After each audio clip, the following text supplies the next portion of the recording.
श्री गुरुभ्यो नमः। अनंत कोटी ब्रह्मांड नायक शिवप्रभूच्या चरणी वंदन करून जगदादि जगदवंदनीय जगद्गुरु क्रांती सूर्य जगज्योती महात्मा बसवण्णादि 770 शरण शरणी शिवयोगी संत शिरोमणी मनवत माऊलींच्या संजीवन समाधी सारथी मंदिरामध्ये स्मरण करून परमपूज्य वसुंधरा रत्न राष्ट्रसंत गुरु माऊलींच्याही चरणी वंदन करून श्री क्षेत्र भक्तिस्थळ चापोली ते कपिलाधार महापदयात्रेमध्ये प्रातकालीन प्रार्थना सभेमध्ये उपस्थित असलेले परमपूज्य सटस्थल ब्रह्मी सद्गुरु शंकरलिंग शिवाचार्य महाराजांच्या चरणी वंदन करून त्याचबरोबर राष्ट्रसंतांची पताका ज्यांनी खांद्यावर घेऊन तुम्हा आवाज सगळ्या सोबत अगदी जीवाचे रान करून चालत आहेत।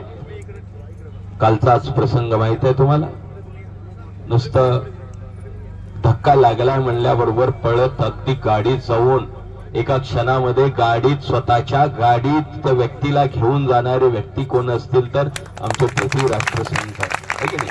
आम्ही आमच्या गाडीला रक्त लागते घाण होते कशाला लावून तो अगदी तेवढी तत्परता ज्यांच्यामध्ये आहे ते श्री गुरु राजशेखर शिवलिंगी शिवाचार्य महाराज यांनाही वंदन करून बालयोगी बालानंद महाराज चापोलीकर, संतोष महाराज सुंकणीकर, बसवराज महाराज चिंचोलीकर, आमचे राजकुमार महाराज कुरळेकर, हंगरगेकर महाराज, बोधनकर महाराज सगळेजण या ठिकाणी आमचे या कपिलधार महापदयात्रेचे अध्यक्ष मनमताप्पा पालापुरे, सगळ्यात राष्ट्रसंतावर माऊलीवर नितांत प्रेम करणारे उन्हात बसून सुद्धा अगदी निष्ठेनं माऊलींचे वाणी ऐकावी या उद्दिष्टानं बसलेले तुम्ही समस्त पदयात्रे करू। खरं म्हणजे पदयात्रे करून करावा तेवढा सन्मान कमी आहे की जे अगदी आपलं तन मन धन समर्पित करून या पदयात्रेमध्ये या व्यासपीठाचा आदेश पाळतात। आजची प्रातकालीन सभा माऊलींच्या वाटेवर आपण सगळेजण अतिशय आनंदानं निघालेलो आहोत। माऊलींनी निर्माण केलेली राष्ट्रसंतांनी आपणाला दिलेली देण आहे की या मनुष्य जीवनामध्ये तीर्थयात्रा पायी घडो परोपकारी देह पडो। तीर्थयात्रा आपल्याला घडली पाहिजे आणि या माऊलींच्या दर्शनाच्या माध्यमातून आपल्या धर्माचा जागर झाला पाहिजे, धर्म कळाला पाहिजे। आता ताई म्हणत होत्या की कोणाकोणाला सगळ्यालाच परमरस्य पाठ आहे, सगळेच आचरण करतात, म्हणून तर आपल्या दिंडीची तेवढीच अडचण आहे। आपले दिंडे वन टाइम सगळे काय येऊ शकत नाही तर सगळ्याची लिंगपूजा आहे, सगळेजण लिंगपूजा करणार आहे, सगळ्यांची वेगवेगळी, सगळ्यांची बघा साधना वेगळी असेल, कोणी अर्धा तास करत असेल, कोणी 1 तास करत असेल, कोणी भूक मण्या पाणी टाकून पळत असेल, पण लिंगपूजा करणारे सगळेच आहेत म्हणून आपली अडचण नाही। जर आपली जर लिंगपूजा करायची अडचण नसती की नाही अगदी लोक सगळे रस्त्याने एवढा नाश्ता शिल्लक राहिलाच नसता, राहिला असता का? कारण आपण स्नान केल्याशिवाय आपण काही घेत पण त्याने तुम्ही सोनं जरी खायला केलो तरी खा ते शिल्लक राहते। आणि आचरण करणारे प्रत्येकाला परमरस्याचं आचरण आहे आणि म्हणून तुम्ही सगळे राष्ट्रसंतांच्या दिंडीमध्ये आलात। आम्हाला अभिमान आहे की ज्या मागच्या 70 वर्षाखाली 50 वर्षाखाली आम्ही आमच्या धर्माबद्दल थोडं ज्ञान अनभिज्ञ होतो, इतके लोक अनभिज्ञ नव्हते, आपल्याच लोकाला वेगळेपणानं पाहत होते, पण आज अनेक आपल्या आचरणाच्या माध्यमातून आपला धर्म जर कशाच्या माध्यमातून श्रेष्ठ असेल तर आचरणाच्या माध्यमातून। आचरण आहे म्हणून आमचे चरण पवित्र आहे। का बरं महाराजांच्या पाया पडतात? आचरण आहे म्हणून, आणि जिथं आचरण चांगलं आहे त्याचे चरण पवित्र आहेत आणि म्हणून तिथं मनमत घाली लोटांगण कवळी चरण आवडी।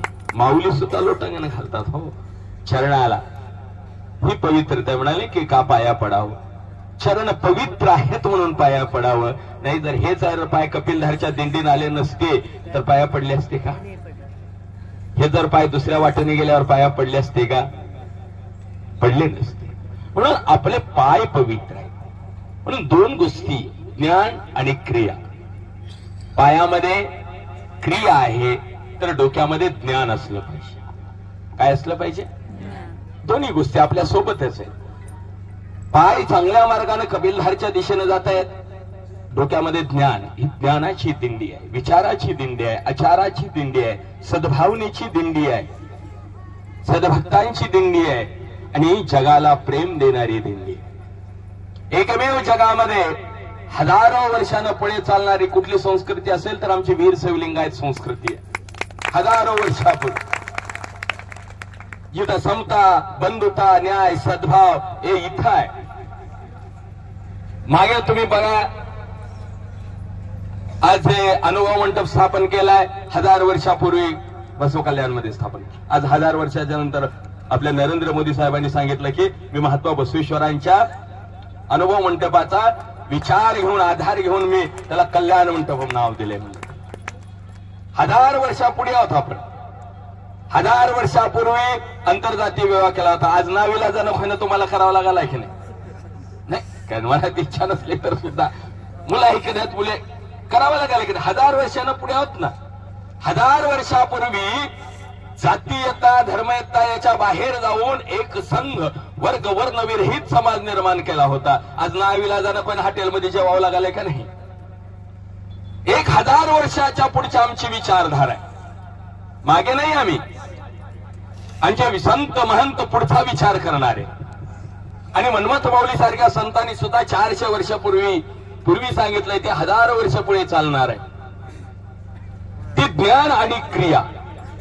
पायामध्ये क्रिया आणि हे जे दिले की नाही डोकं, कशाला पांढरं झालं की काळा कराय, क्रियेसाठी दिलेलं आहे, ज्ञानासाठी दिलेलं आहे. आणि ते परमरहस्याच्या माध्यमातून सुंदर ज्ञान आपल्याला सांगितलेलं आहे. ज्ञानाचा ग्रंथ आहे, आचार ग्रंथ आहे आणि आपण सगळ्यांनी त्याचं अनुकरण करत आहात.